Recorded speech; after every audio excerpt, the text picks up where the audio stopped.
The Green America Hometown Tour is brought to you by Atrion IT Technology, Rhode Island College, Cardi's Furniture, and the Arpin Group. I am standing on one of the 111 acres at the Theodore Francis Green State Airport in Warwick, Rhode Island. The same airport and the same place that you hear called Providence when you fly into Rhode Island. Dedicated in 1931, the airport was named for former Rhode Island Governor and longtime Senator Theodore F. Green. However, completely rebuilt in 1996, the renovated main terminal was renamed for former Rhode Island Governor Bruce Sutherland. However, by its own admission, the redevelopment master plan completed in 1997 failed to envision the, quote, tremendous growth, unquote, that this area has experienced since then. The question becomes, and we started to look at this in one of our Grossmont shows we did a few weeks ago, and you can see that on arpintv.com, is now what?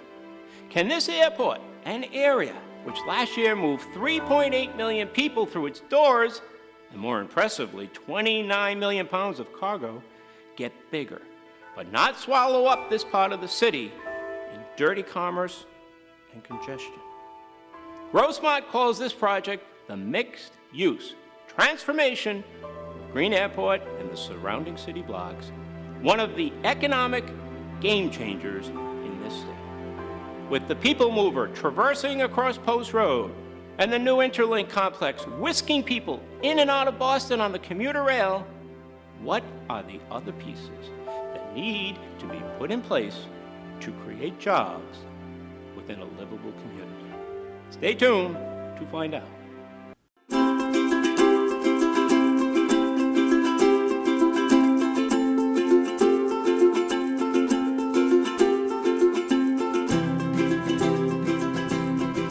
We are back on Renewable Now. I am here with Peter Frazier, Acting Director of Green State Airport. Thank you so much for being with us. And back with Bill DePasquale, Planning Director. Bill, thank you so much for coming back.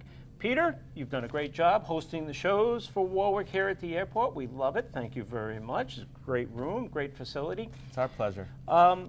We want to talk about the overall development in and around the airport. That includes where you're at now, where we're going with the district, kind of the changes you've already put in place, and then the changes we can see. But tell us a little bit about Green Airport, because I don't think people realize, first, when I was doing some research, I didn't realize it's 1,100 acres, right? Plus or minus? Yeah. Plus 1,600 maybe? 1,600. And there's how many people that go through your doors typically on an annual basis? Our employments are around 2 million. That means the people getting on, and then you would add the people who are departing as well. So you could double that approximately. How many employees? There are probably 300 employees that work on the campus itself. RIAC employs approximately 180 of those. And how many million pounds of cargo did you handle last year here at Green Airport? You know, you stumped me on that one. I was reading about it. I can't remember. It was about 20 million, I thought. I'd like to be the guy shipping it all, but it was pretty impressive. But one of the things, Peter, as I've been reading about Green Airport, where you've been, where you're going, is you've made some positive changes here. We're not about stopping economic development. We want that balance between jobs and commerce and so forth with good environmental stewardship. Tell us a little bit about some of the changes, the things you've put in place here with your team. Absolutely. But first and foremost, you know, the airport recognizes that it's an industrial complex in a residential area, and we try our darndest to be as sensitive as we can. You know, we have the statutory mandate to promote aviation and to run the safest and most efficient airport we can for all the people of Rhode Island and, you know, Southeast New England. And, you know, we've developed a great working rapport with the city. You know, there are natural tensions, and what we have is a very collaborative and mutual respect. I think the city recognizes the economic benefits we can bring, and we also not just to the city, but to the state. Oh, of course, too, right? I mean, it's such a hub, such an important part of this state. But one of the things you've worked together on is a people mover. Absolutely. Is an Interlink system. How has that changed the dynamics, and how do you think and Bill, you jump in anytime. Sure. How do you think it will allow, kind of give the infrastructure for growth around the district? Well, it's a much cleaner area where we have a symbiotic relationship of we designed and built the intermodal structure, the interlink, to have tie-ins, natural tie-ins, so businesses can develop between the airport and the parking garages for the rental car and the commuter lot. So there's the Amber property you could talk about? Absolutely. I mean, besides the actual direct connections that we need within the infrastructure, we actually have the market that's being provided by TF Green Airport, which I think is one of the most convenient medium to long-haul airports in the state. We actually using that to our advantage in developing the TOD and capturing, whether it be as a destination or as just an ancillary to business development in and around that TOD, that entity of TF Green Airport and the 5 million passengers that walk through these doors. But I guess what I'm trying to understand is how does that people mover and maybe like taking all of the rental car companies and moving them into the interlink, how does that, did it help clear up traffic? Did it free up space? Did it free up buildings? Sure, let me talk about a little bit of the positive environmental elements of it. Prior to the consolidation of the rental car facilities at the interlink station, our 3 largest rental car companies had their facilities in Garage A, situated right next to the airport. They only had the rental car vehicles there themselves. The servicing, the fueling, the cleaning took place elsewhere. So we had thousands of cars weekly being jockeyed back and forth. It created congestion, it created pollution, and so the EPA was actually encouraging, we had many stakeholders in this intermodal project, and the EPA was one to promote it. So now we have all the rental cars consolidated in one location. The fueling platforms are in the parking garages, the car wash as well. The other dynamic is we're built over the Northeast Corridor. Right now we have the MBTA there, and so it was designed with an idea of getting traffic off of 95. So there's a variety of positives. And I assume off of Post Road a little bit? Yes, absolutely. Okay. And in that transformation, so that's all been very successful. You've been able to take that jockeying away and off the road. You've consolidated. And at the same time, I understand you've made some other changes here at the airport, right? Right. You've CNG, some other positive changes Absolutely. that have cleaned up. And Yep. Recently we did a investment grade audit of our energy systems.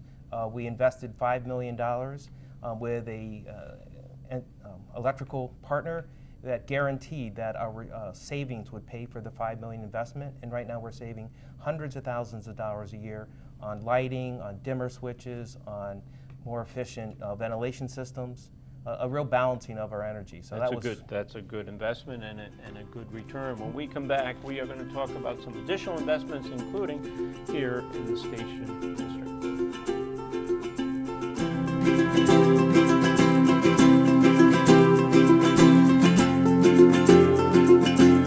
Hi, I'm Maureen Carey, publisher of Rhode Island Natural Awakenings magazine.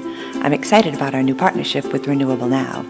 Natural Awakenings is a free monthly publication committed to providing services and information to our community to improve your quality of life physically, mentally, emotionally, and spiritually. You'll find cutting-edge information on natural health, nutrition, fitness, personal growth, green living, and the products and services that support a healthy lifestyle. You can find our magazine at health food stores, coffee shops, yoga studios, libraries, and wherever free publications are generally seen. We are locally owned, locally produced, and supporting the Rhode Island economy naturally. You can find us online at rinaturalawakenings.com.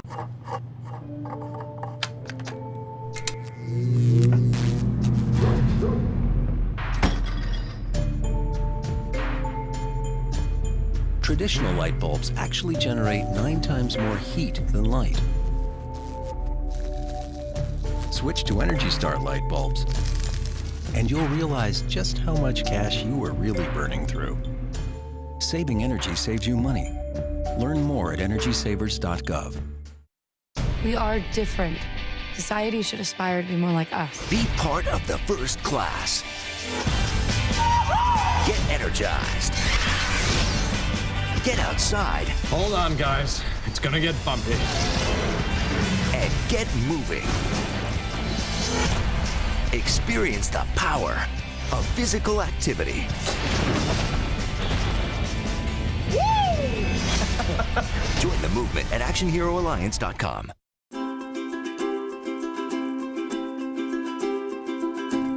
Thanks for staying with us. I am here with Peter Fraser and Bill DePasquale. Peter, you were saying before we went into the break, we were talking a little bit about the positive changes, and I think one of the other things was a change in fuel. Correct. Cleaner fuel. Yes, we have one of the few CNG fueling stations in the state. It's open to the public as well as governmental vehicles. And indeed, in the last few years when we had a transition in operators of our shuttle buses, we swapped all the buses from diesel to CNG. We also participated in a heavily promoted ReNewable project. We retrofitted 50 diesel vehicles to dramatically reduce their emissions. So those are some of the examples. Is this all in conjunction? I know obviously one of the key concern is security and safety. I understand all of that, but do the feds kind of work with you in conjunction to try to remodel an airport where it can be more sustainable, where it can be cleaner, where it can be a better neighbor? What's their approach, or are they just worried purely about getting airplanes in and out of here? That's their primary function. The one thing you keep in mind that RIAC is a quasi-public entity. We get no state funds, so we're self-sustaining. We want to be as green as possible, but when someone comes to us with an idea, we need to see that it reduces our cost. You know, the airlines, their primary asset is their planes. Their planes are governed by federal law. Newer technology is cleaner and quieter. But are they changing? Are they using, I thought I saw where maybe they're trying biofuels. What about the de-icing systems? Is that changing at all, or? Well, we have a very efficient system now, but we've entered into an agreement with ReNewable to construct a $25 million state-of-the-art glycol recovery system. It is be operational in 2015, I believe, is the time frame. It could be as early as 2014. Fantastic. And you know, one of the green elements of that is methane is a byproduct of the collection system, and we will be using the methane to heat the glycol plant itself, as opposed to burning it like most. So we're thinking. Now, on the expanded runway, what will happen? How quickly will that happen, and what will be the immediate changes? I know Main Ave will have changes. What will be the immediate changes that we'll see? The immediate changes will be that we are, well, we're in the financing phases, but if the financing comes through as contemplated, there will be we'll go from a 7,166-foot runway to 8,700, primarily to the south. So Main Avenue will be bumped out.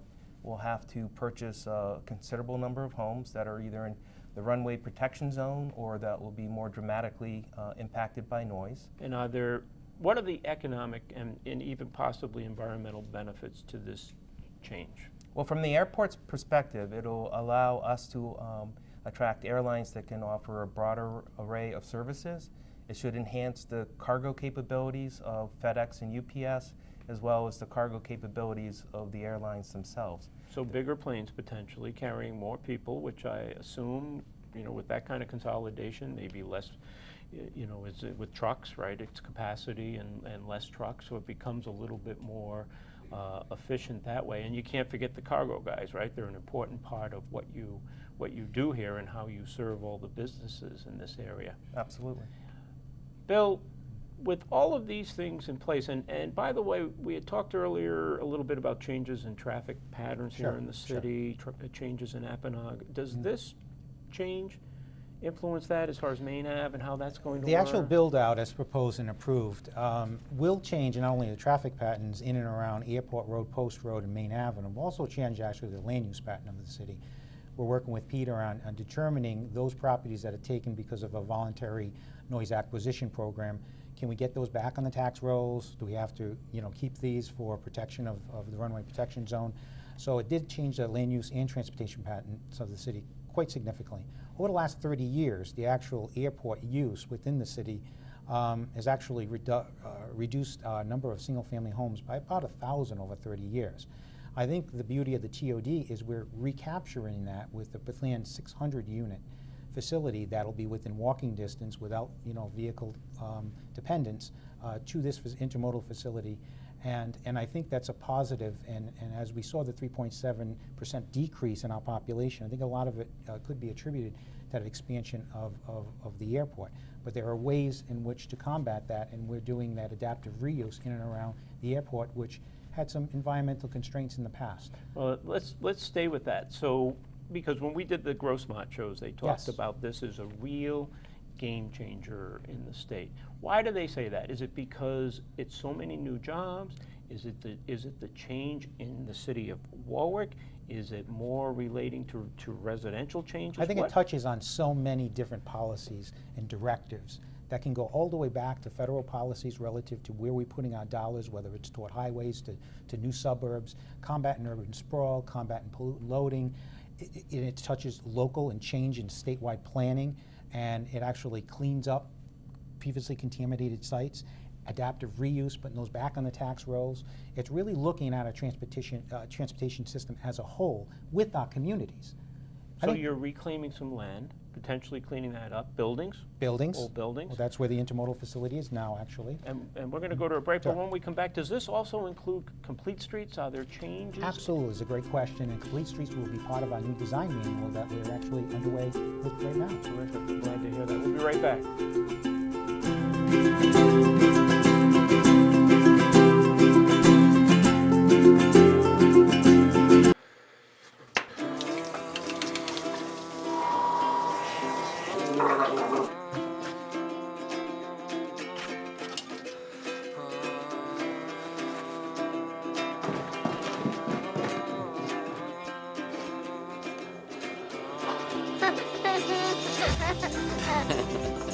Hungry?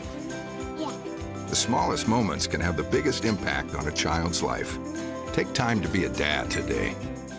Damn, those books are heavy. My sport is football, but my passion is education. Right up here. So every year I take promising high schoolers on a college tour Lights there, darts there. to show them that higher education means a brighter future. My name is Nnamdi Asamoah. I don't just wear the shirt, I live it. You can be a reader, tutor, or mentor too. Take the pledge at liveunited.org/volunteer. Do you wear this? Faster than a speeding bullet, more powerful than a 600-pound gorilla, able to pack any home in a single move. Look, pulling up to our house. It's a delivery. It's a truck. No, son, that's the Arpin Moving Guy. An advanced mover from the Arpin Group, sent to defeat rogue movers and moving giants that provide bad home moves. He delivers customer satisfaction, quality work, and award-winning service. For a super move, call Arpin at 800-343-3500 or visit arpin.com. The Moving Guy, saving the world from bad moves, one customer at a time. We are back on ReNewable now. Now let's keep talking a little bit about the station district and the development, because again, I know there's a lot of hopes, a lot of people are really vested in this, and maybe we should back up too. How long have you been working on this? I think the city's been working on this probably back the better part of 1995, 1998. When we first established the master plan, which really, quite frankly, was not a transit-oriented development plan, was more of just a traditional mixed use. I think with the advent and construction of the $267 million Interlink facility, we had a whole world open to us. And that's where we redesigned this to really capture land uses that have a symbiotic relationship with the intermodal opportunities of the district. And having this self-sustained community, new city center, and as a gateway not only to the city of Warwick but to the region for the things we, I think, talked about in the previous segment, whether it's office, business convention center, 600 units of housing of all types and all affordabilities. Now, those are all things that are, I mean, just tremendous changes. That you potentially have a conference center, that you've got the facilities, obviously, for people to live here, but to commute easily, into Boston, Connecticut, whatever the case might be, particularly Boston because of the way the commuter rail runs. It helps certainly the state because it's going to generate jobs. It's also going to give back some retail options, right? Right. I think the way we calculate it is 1.5 million square feet of office retail is going to account for about 3,000 jobs and a fourfold increase in taxes. Important. The other thing. Over what period of time? Over the period of the build out. And I think the other thing, I guess what you've already done is you've laid a lot of the groundwork, like a lot of the permitting, right? A lot of the, I know projects take forever. You've really... We've pre-permitted. This is a one-stop shop. We've allowed multi-uses in single buildings. We've removed redundancies in the process. We're available, and what's not talked about yet is something I think is incredible as part of this, is our consortium. We have partners on this. Rhode Island DOT, Federal Highway, EDC, I have a meeting next week with them. They've been our partners. And in the real world, if somebody's ready to move now, look at a building, right, come in, do a project, it can happen It can happen, quickly? and it can happen quickly, probably as quick as QuickFit came to the City of Warwick with their headquarters, you know, moving all their China operations back in the City of Warwick, 200 workers. We work with them. When the developer calls, we don't hang up the phone, we don't say talk to, we actually engage them. They're part of the stakeholder process. We'll bring them to EDC if we have to. We'll bring them up with the Rhode Island DOT. It's a real consortium. Federal Highway has been phenomenal. We've gotten $1.2 million of And grant what were fundings. the things that were important to them? Was it that the space was available, that the pre-permitting was there, that the transportation system? The transportation, a lot of businesses value the multimodal transportation. The other thing is a value proposition. 52% of an average, according to the H&T index for affordability, 52% of a household could be dedicated to both housing and transportation costs. If you can erode that, you can give discretionary income back to these people, and Create they can the actually cash flow. create the cash flow. The other thing that we have here that I don't think other places have, whether it's Dedham, Quincy, well, there's a 35% decrease in the affordability rates here, but we're also close to 3,000 slip marina, marine boat, recreational, fishing.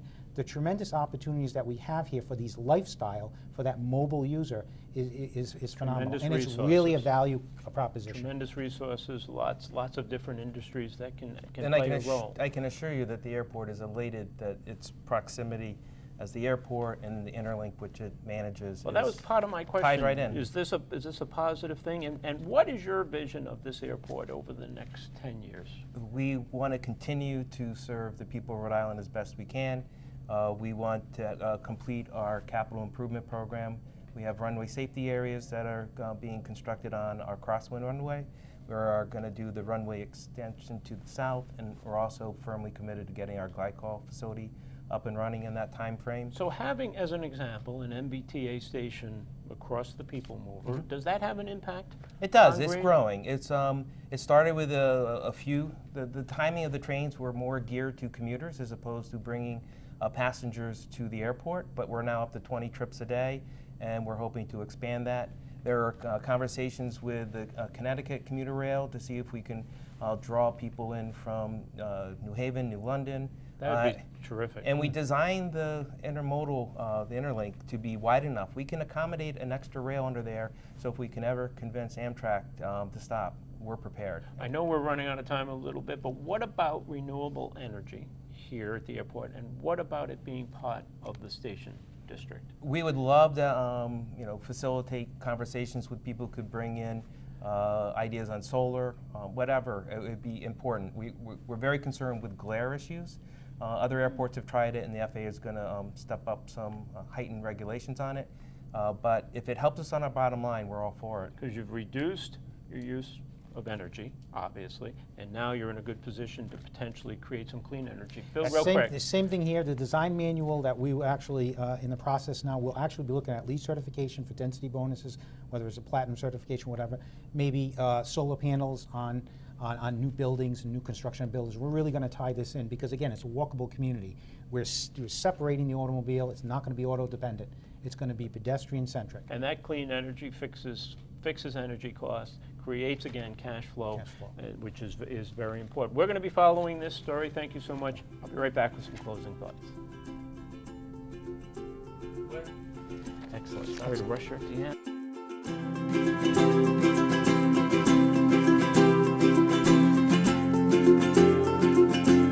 Faster than a speeding bullet, more powerful than a 600-pound gorilla, able to pack any home in a single move. Look, pulling up to our house. It's a delivery. It's a truck. No, son, that's the Arpin moving guy. An advanced mover from the Arpin Group sent to defeat rogue movers and moving giants that provide bad home moves. He delivers customer satisfaction, quality work, and award-winning service. For a super move, call Arpin at 800-343-3500 or visit arpin.com. The moving guy, saving the world from bad moves, one customer at a time. We are different. Society should aspire to be more like us. Be part of the first class.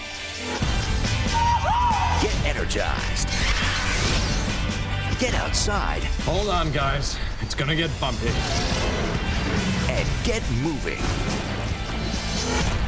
Experience the power of physical activity.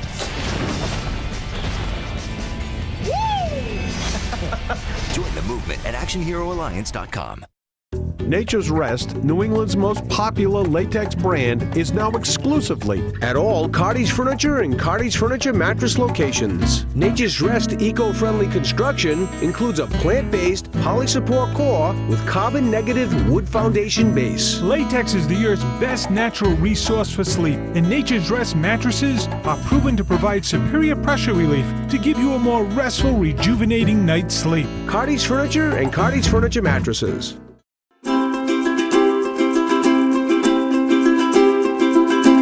That is pretty interesting contrast to me.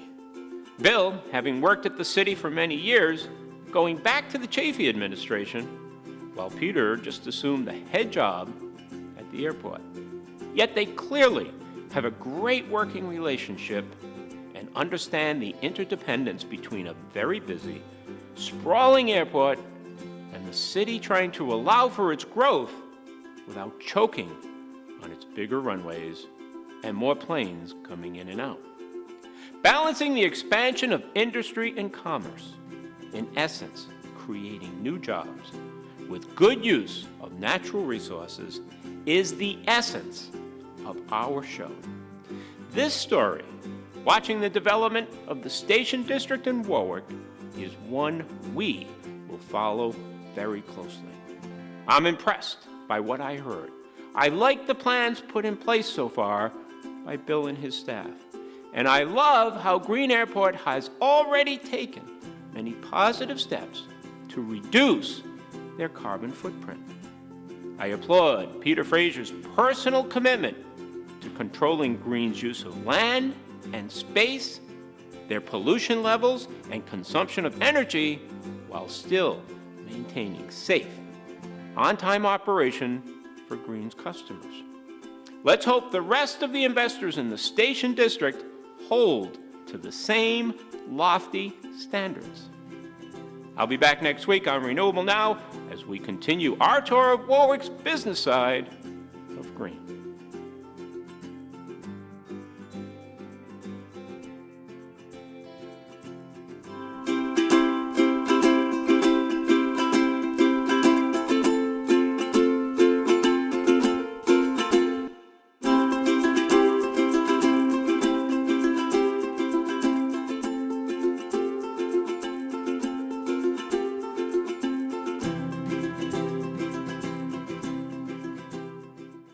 Faster than a speeding bullet, more powerful than a 600-pound gorilla, able to pack any home in a single move. Look, pulling up to our house. It's a delivery. It's a truck. No, son, that's the Arpin moving guy. An advanced mover from the Arpin Group sent to defeat rogue movers and moving giants that provide bad home moves. He delivers customer satisfaction, quality work, and award-winning service. For a super move, call Arpin at 800-343-3500 or visit arpin.com. The moving guy, saving the world from bad moves, one customer at a time.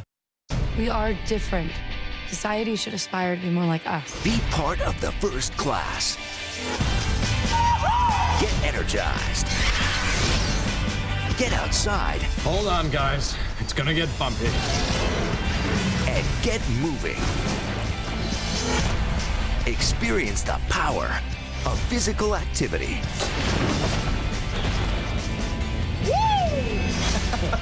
Join the movement at ActionHeroAlliance.com.